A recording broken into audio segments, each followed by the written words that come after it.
Padre bendito, te damos toda la honra y la gloria porque tú, mi Dios, nos permites, Señor, estar escuchando tu palabra, redarguyendo, Señor, a través, Padre Santo, de la Escritura, lo que tú, Señor, quieres de nosotros. Sin lugar a dudas, Padre, tú nos otorgaste la salvación de forma gratuita, por gracia, únicamente, Señor, por la fe en Jesucristo. Sin embargo, Padre, una vez que nosotros hemos sido salvos, hemos gozado de la gracia, Señor, de tu amor y al pertenecer a tu familia como hijos, Señor, por medio de la adopción y la justificación de nuestros pecados a través de tu sangre preciosa. Padre bendito, sin lugar a dudas, tu palabra nos enseña y nos exige, Señor, hacer ajustes y cambios en nuestra vida. Te damos toda la honra y la gloria porque todos esos ajustes, Señor, y esos cambios, en donde dejamos de hacer las cosas de la vida antigua y entonces, Padre Santo, nos lleva a hacer las cosas de una vida nueva, siempre van a ser para nuestro bien. Y además, como testimonio de que tú, Padre Santo, transformas vidas, cambias temperamentos, controlas, Padre Santo, nuestros propios deseos de la carne, Señor, cuando estamos sujetos por medio de tu Espíritu Santo y dispuestos a hacer tu voluntad. Te damos la honra y la gloria en el nombre de Cristo Jesús. Amén. Amén.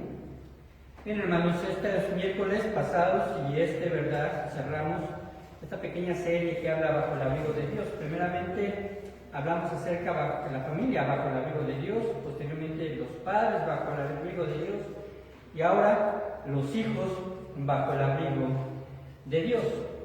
Tenemos este tema que es el tema número 3, los hijos bajo el abrigo de Dios.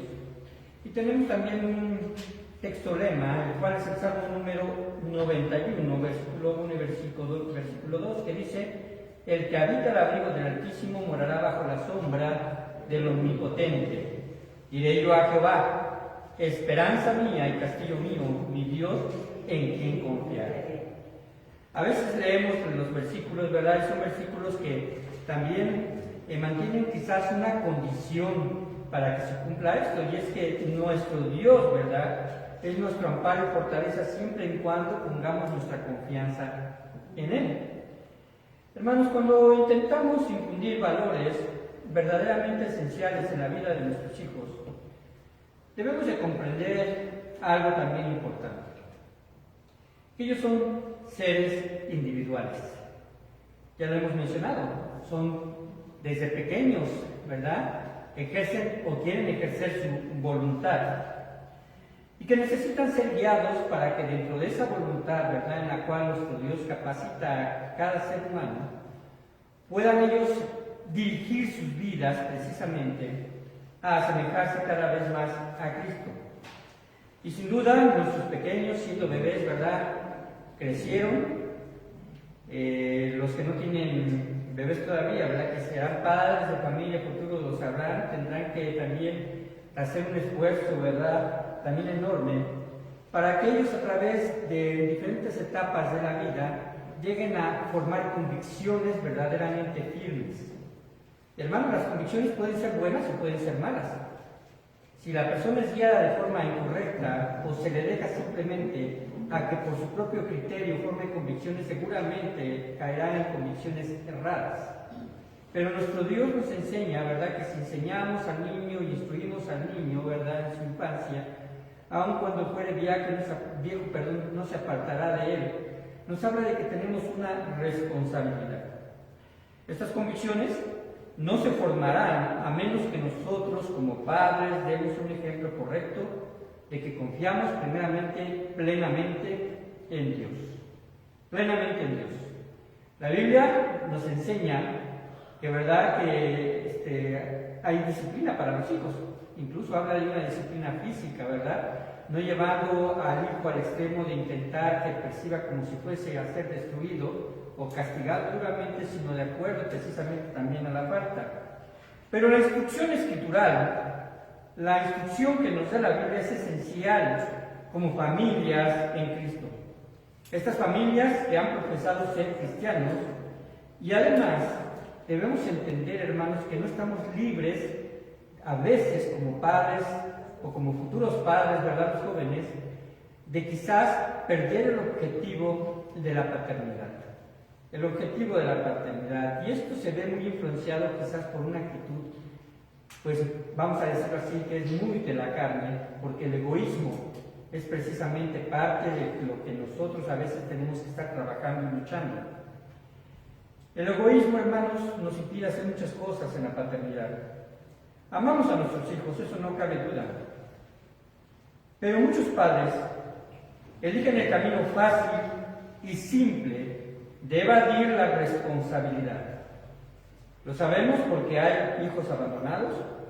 Solamente uno de los padres, casi siempre, ¿verdad? Podemos decir, es la madre, que encarga el peso de cuidar y de educar a sus hijos.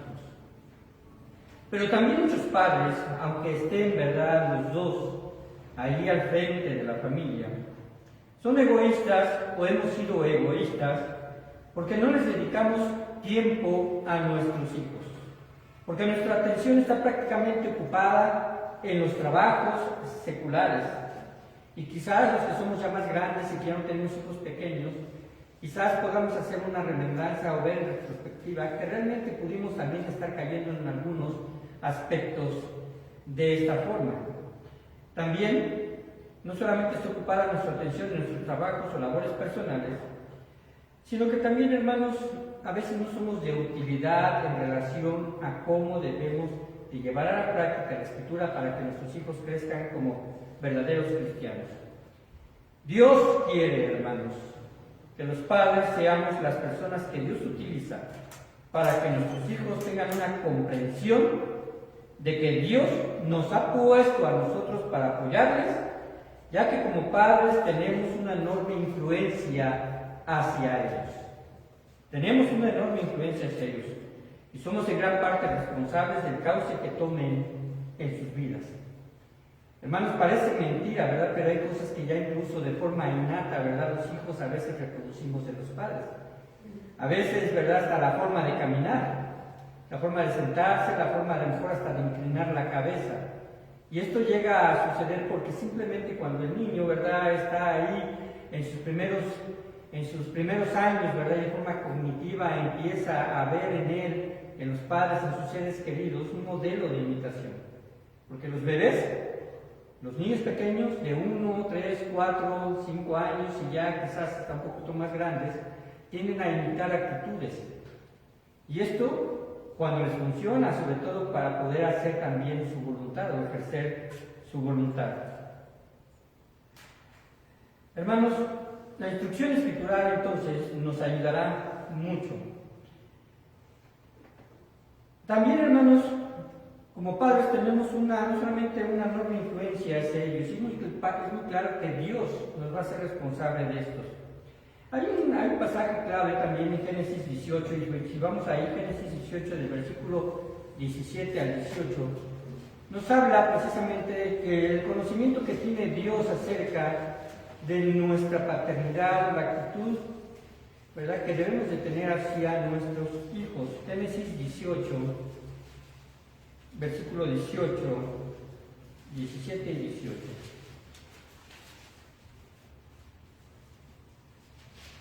¿Lo tenemos? Dice la palabra de Dios. Y aquí está hablando de Abraham. Y Jehová dijo: ¿encubriré yo a Abraham lo que voy a hacer? Y la idea que sigue es donde vamos a poner atención. Habiendo de ser Abraham una nación grande y fuerte, habiendo de ser bendita en él todas las naciones de la tierra. Y el versículo 19, porque yo sé que mandará a sus hijos y a su casa después de sí, que guarden el camino de Jehová, haciendo justicia y juicio para que haga venir Jehová sobre Abraham lo que ha hablado acerca de él. El versículo 19 es clave, porque yo sé que mandará a sus hijos y a su casa después de sí, que guarden el camino de Jehová. Sin lugar a dudas, hermanos, Dios sabía la intención del corazón de Abraham. Dios lo sabía. Y le va a revelar lo que va a hacer precisamente con el juicio hacia Sodoma y Gomorra. Y quizás esto, ¿verdad?, quedaría en la mente de Abraham para entender que Dios también es un Dios de justicia. Y que obra disciplina, ¿verdad?, sobre las personas que pecan. Pero, hermanos, nuestro Dios, ¿verdad?, sabe con claridad la intención de cada uno de nosotros como padres. Y además, si queremos tener también esa decisión de llevar a nuestros hijos en el camino de Jehová. Debemos notar también que en este momento, ¿verdad? Abraham todavía no era padre, curiosamente, ¿verdad? Habla de los padres ya aquí el ángel de Jehová, pero Abraham todavía no era padre biológico de Isaac. Isaac nacería en un futuro cercano y Dios sabía que Abraham sería un padre confiable. Confiable para darle precisamente la enseñanza del camino de Jehová. Vayamos al Salmo 127 y nos vamos a centrar en él para aprender tres verdades, o podemos decirlo de esta forma, la visión, ¿verdad?, de tres formas en las cuales los hijos deben de ser tratados y cuidados por los padres. Dice versículo número 1 en adelante, y está muy corto este Salmo 127, y le voy a pedir que lo lea usted en voz alta junto conmigo. Los hermanos que están aquí lo van a leer junto conmigo de forma pausada, ¿verdad?, y respetando los signos gramaticales. Dice: si Jehová no edificare la casa, en vano trabajan los que la edifican. Si Jehová no guardare la ciudad, en vano vela la guardia. Por demás es que os levantéis de madrugada y vayáis tarde a reposar, y que comáis pan de dolores, pues que asomado dará Dios el sueño. He aquí, herencia de Jehová son los hijos, cosa de estima el fruto del vientre. Como saetas en manos del valiente, así son los hijos habidos en la juventud. Bienaventurado el hombre que no se alcaba de ellos, no será avergonzado cuando hablare con los enemigos en la puerta. Es un pasaje muy conocido y que se toma, ¿verdad?, en muchas ocasiones para hablar acerca de la familia. Pero en esta ocasión, hermanos, este hermoso pasaje nos permite tener una visión de lo que es la paternidad. Y hablando de paternidad me refiero a los padres en conjunto, paternidad y maternidad, porque ambos son responsables. Y cómo Dios nos ayuda a hacer de abrigo a nuestros hijos. Esta visión tiene que ver con estos tres aspectos: el pasado, el presente y el futuro. El pasado, el presente y el futuro. Y no, independientemente en el punto en el que usted se encuentre como padre, ¿verdad?, en el cual ya ha tenido hijos, podemos pensar en nuestros hijos quizás de una forma remota, si ya hace 25 o 30 años nacieron, pero podemos pensar también en el presente, a pesar de que son adultos, ¿verdad?, cuánta influencia todavía podemos tener, y pensando en el futuro, cuál es el resultado de esa influencia. ¿Qué dice acerca del pasado este pasaje? He aquí, herencia de Jehová son los hijos, cosa de estima el fruto del vientre. Vemos que en este pasaje precisamente analiza, ¿verdad?, estas divisiones, el principio de la vida, porque habla precisamente de esto. He aquí, herencia de Jehová son los hijos, versículo 3, cosa de estima el fruto del vientre. Creo, hermanos, que Dios se hizo cargo desde un principio, desde el momento de la concepción y durante el tiempo de la gestación, se hizo cargo de la protección y el buen desarrollo de nuestros hijos en el vientre de la madre. Y ahí viene el alumbramiento, ¿verdad? Porque después de 9 meses, que es más o menos el tiempo en el que se considera, 42 semanas, tendrá que nacer un pequeño. A partir de ahí, hermanos, aunque Dios ha participado paso a paso en todo eso, ¿verdad?, nos permite ahora que nosotros compartamos también esa misma responsabilidad. Es cierto que la madre tiene una responsabilidad de cuidarse durante el embarazo. Es cierto que los médicos, ¿verdad?, le indican algunas cosas, algunos requerimientos, esfuerzos que no deben de hacer, una buena alimentación y ciertas, ¿verdad?, instrucciones que el médico da para el buen desarrollo del pequeño. Pero también sabemos, ¿verdad?, que es escritural y verdadero que Dios es el dador de la vida y que Él sopló aliento de vida en el primer ser humano. Y creo que lo primero que debemos recordar como padres cristianos es que los hijos son un regalo de Dios, o serán un regalo de Dios. Y como personas, como individuos, alguien decía como humanitos, ¿verdad? Nacen con derechos. El derecho a ser amados, el derecho a ser guiados, el derecho a ser sustentados y el derecho a ser protegidos. Lo sabemos, y parece ser que lo que estamos haciendo solamente es repetir algunos conceptos que a lo mejor ya tenemos nosotros en la mente, pero que no hemos desarrollado nuestra paternidad al 100%. Dice la Biblia que herencia de Jehová son los hijos. Vamos a entender un poquito acerca de esto de qué es una herencia. La connotación actual legal, ¿verdad?, de lo que es una herencia en nuestro tiempo. Y este término tiene que ver con esto. Es tener bajo nuestra disposición los bienes después de que el dueño de las propiedades haya muerto. Es decir, de forma legal quizás lo reciben los hijos, o lo reciban los nietos, o lo reciban los sobrinos, pero esto es precisamente lo que sucede bajo la ley. Que una persona dispondrá de los bienes precisamente de alguien que haya muerto y dispuesto además por esa persona que murió quién será el beneficiario. Pero en el contexto hebreo, hermanos, tanto en el Antiguo Testamento como en el Nuevo Testamento, tiene que notarse lo siguiente cuando se habla de heredad o herencia.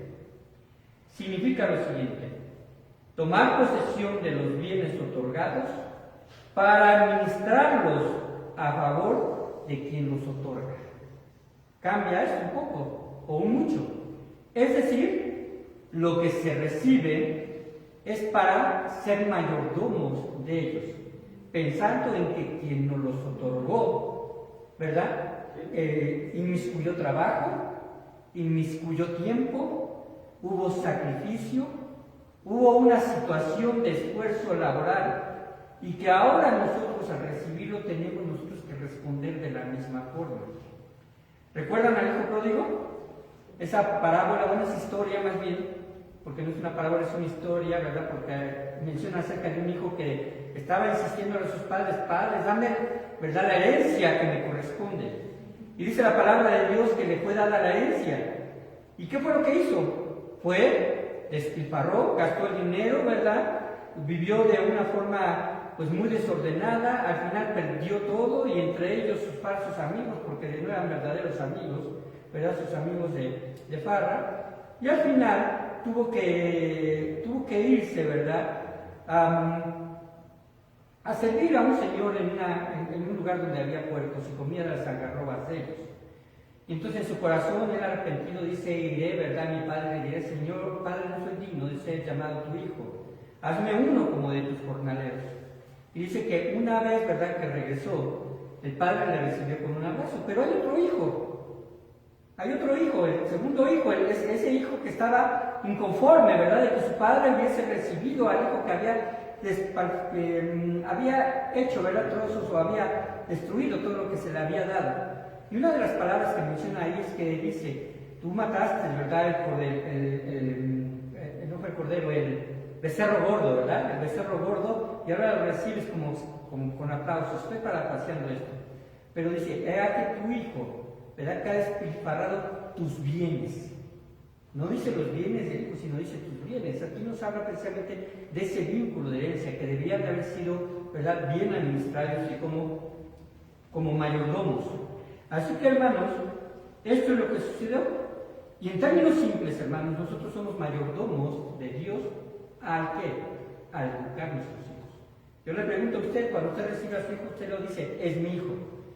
Y lo menciona como si fuese una propiedad. Pero realmente es una propiedad, o solamente Dios nos los ha prestado. Porque al final y al cabo ellos tomarán su propia decisión para volver a hacer su propia vida, eligiendo una pareja, y entonces ellos, ¿verdad?, se quitarán precisamente de nuestra protección, se quitarán de nuestro cuidado, y entonces observaremos que realmente no fueron totalmente nuestros, sino solamente prestados, un regalo de Dios. Manoah, quizás hayan escuchado este nombre, el padre de Sansón, recibió un mensaje de parte del ángel de Jehová, que su mujer, siendo estéril, había de concebir un hijo. Pero las palabras de Manoah reflejan el sentir de alguien que sabe que una pequeña criatura es una seria responsabilidad. Le voy a dar lectura, solo oigan, dice así en Jueces 13:12. Entonces Manoah dijo: cuando tus palabras se cumplan, es decir, cuando nazca el pequeño hijo, ¿cómo debe de ser la manera de vivir del niño y qué debemos hacer con él? Esto lo dijo Manoah. Qué interesante, le dice ángel de Jehová. Ok, en base a tu promesa yo sé que va a haber un hijo, y este hijo sería Sansón, pero él le pregunta al ángel de Jehová, le pregunta, ¿cómo debe ser la manera de vivir del niño? ¿Y qué debemos hacer con él?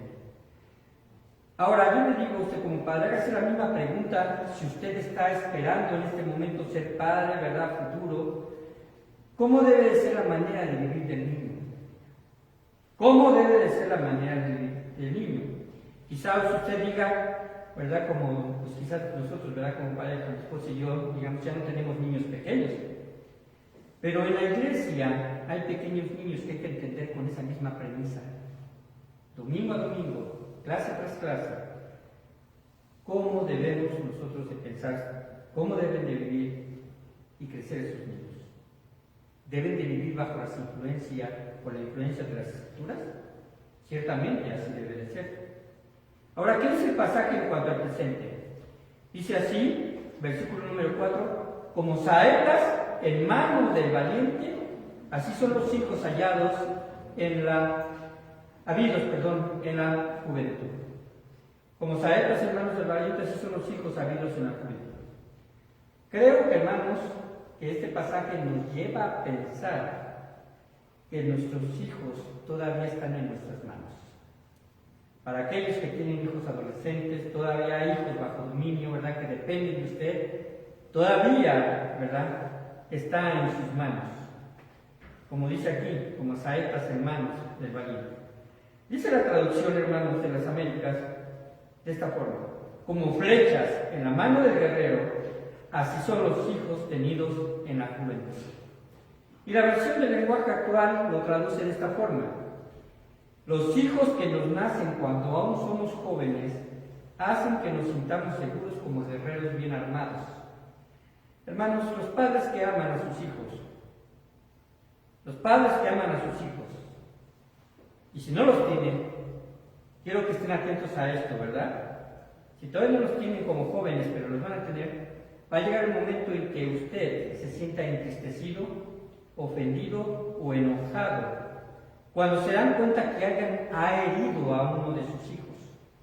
¿Cierto o no reaccionamos de esa forma? Cuando vemos que alguien ha herido a alguno de sus hijos, nos vamos a sentir quizás así.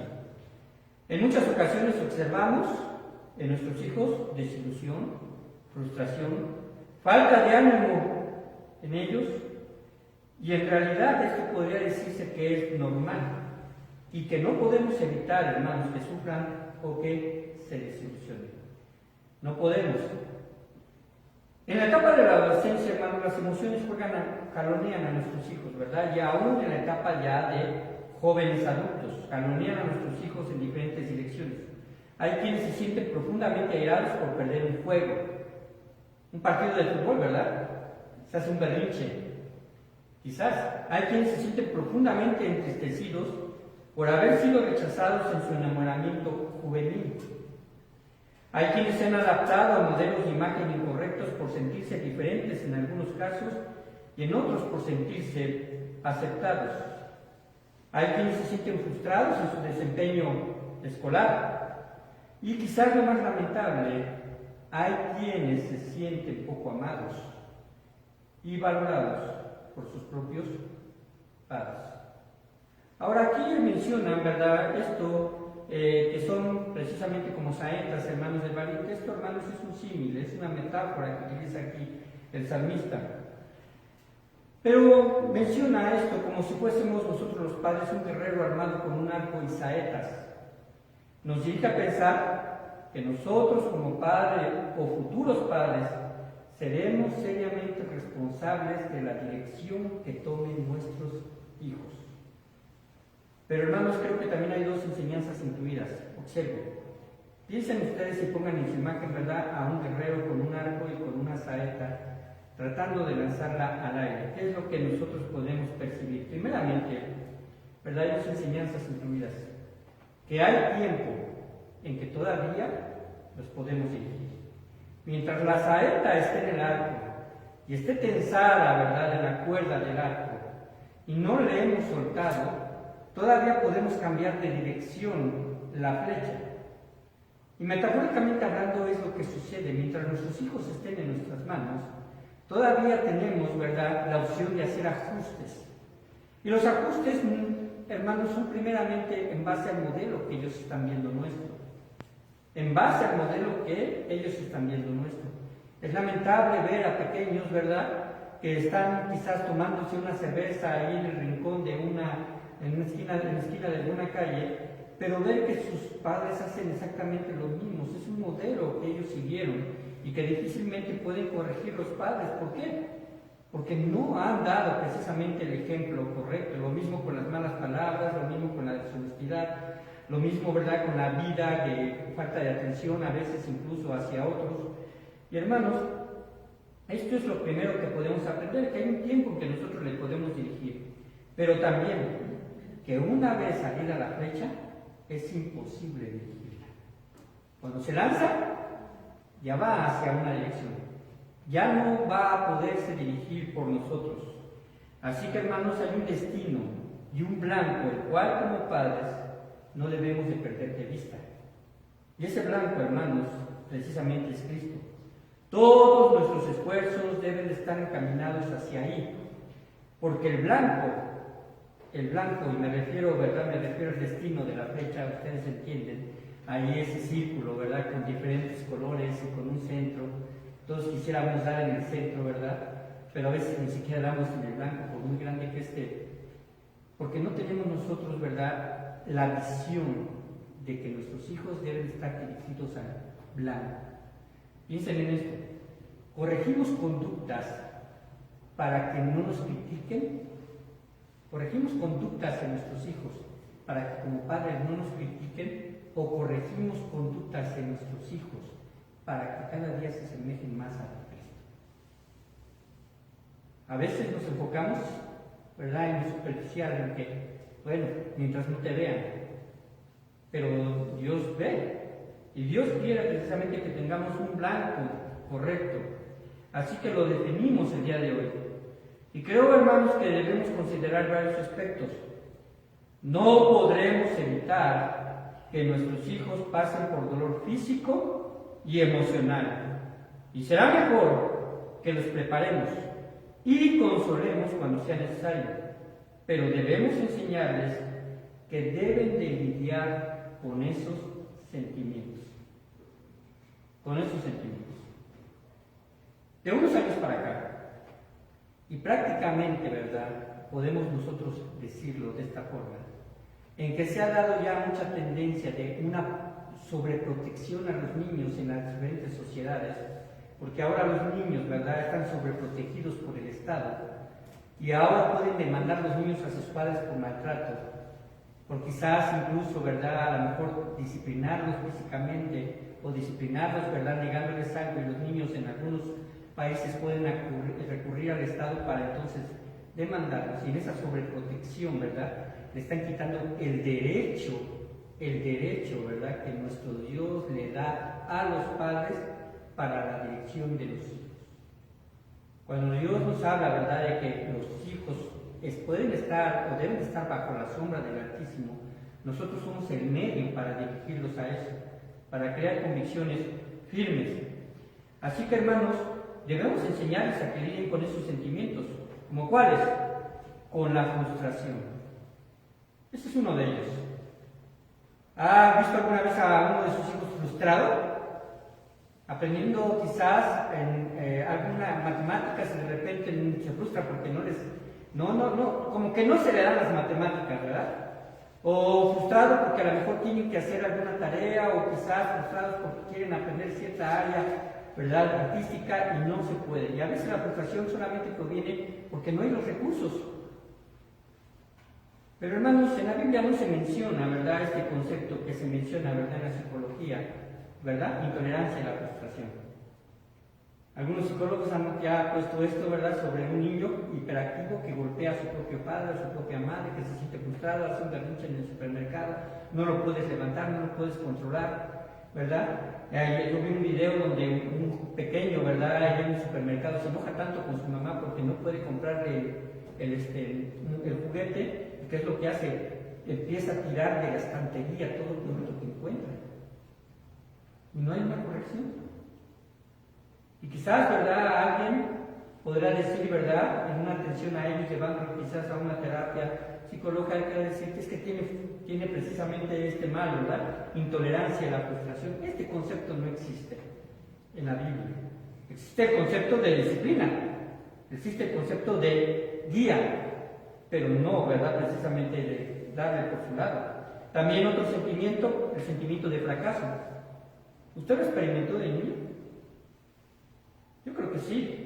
Yo lo experimenté, ¿verdad? El hecho de sentirse uno fracasado. En un trabajo puede llegarse a sentirse fracasado para poder lidiar con el sentimiento de rechazo. Así que, hermanos, hay que enseñarles mejor a que aprendan a superarlos y que estén firmes en sus convicciones.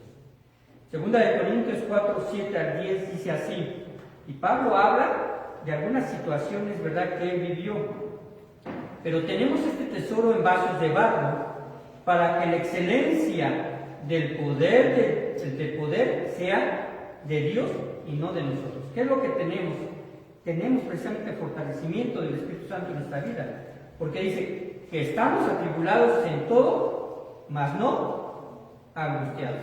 Vean en este sentido y vayan observando cómo Pablo habla precisamente de la madurez del carácter. Podemos estar en una situación de atribulación, pero no angustiados. Podemos estar en apuros, mas no desesperados, perseguidos, mas no desamparados, derribados, pero no destruidos. Llevando en el cuerpo siempre por todas partes la muerte de Jesús, para que también la vida de Jesús se manifieste en nuestro cuerpo. Pablo nos da una clara enseñanza de una actitud madura ante las pruebas, y es algo que debemos formar en el carácter de nuestros hijos.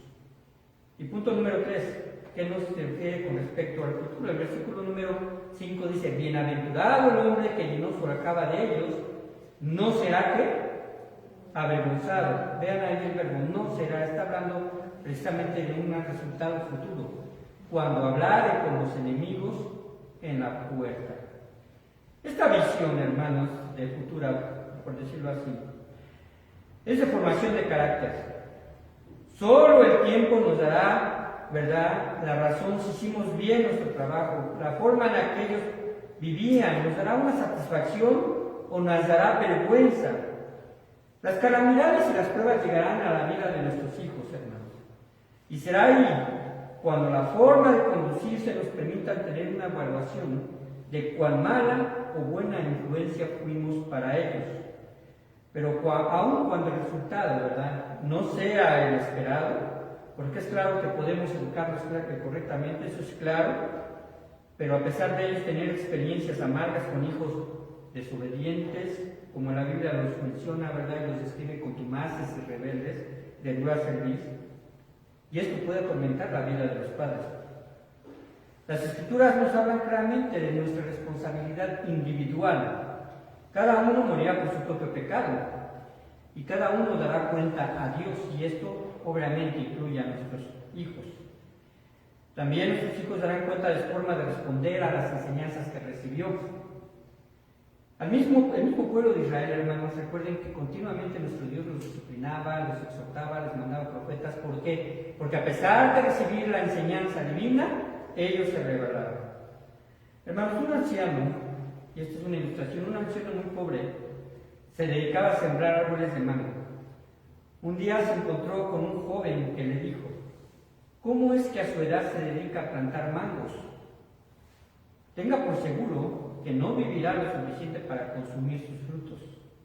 El anciano respondió apaciblemente, toda mi vida he comido mangos de árboles plantados por otros, que los míos rindan frutos para quienes me sobrevivan.